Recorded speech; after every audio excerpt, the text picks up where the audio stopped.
அன்பானவர்களே, இயேசுவே இவர்களை ரட்சியும் என்கிற வார்த்தையை உங்களுக்கு நான் தெரியப்படுத்துகிறேன்.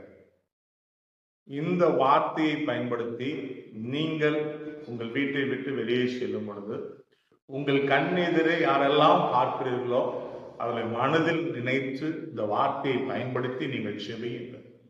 ஏனென்றால் இந்த காலகட்டங்களில் அநேக விபத்துகள், அநேக கொலைகள், கொள்ளைகள், தேசத்துல நடக்கிற காரியங்கள் எல்லாம் பயங்கரமா இருக்கு.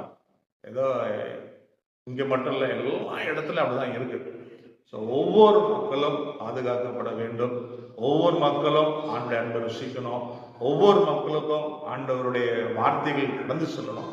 அதனால இந்த வார்த்தையை பயன்படுத்தி நீங்கள் தயவாய் செவியுங்கள். இயேசுவே இவர்களை ரட்சியும். இந்த வார்த்தை மற்றவர்களுக்கு அறிமுகப்படுத்துங்கள். இந்த வார்த்தையானது 8 மொழிகளில் நாங்கள் மொழிபெயர்த்திருக்கிறோம். இந்தி மொழிகளில, உலக மொழிகளில் 4 மொழிகளில் நாங்கள் மொழிபெயர்த்திருக்கிறோம். இந்த வார்த்தையை பயன்படுத்துங்கள். மற்றவர்களுக்கு இந்த வார்த்தையை அறிமுகப்படுத்துங்கள். இதை அறிமுகப்படுத்தி நீங்கள் செபிக்கும் பொழுது ஒரு பெரிய மாற்றத்தை, ஒரு எழுப்புதலை நாம் தேசத்திலே பார்க்கலாம். கர்த்தர் உங்களை ஆசீர்வதிப்பாராக.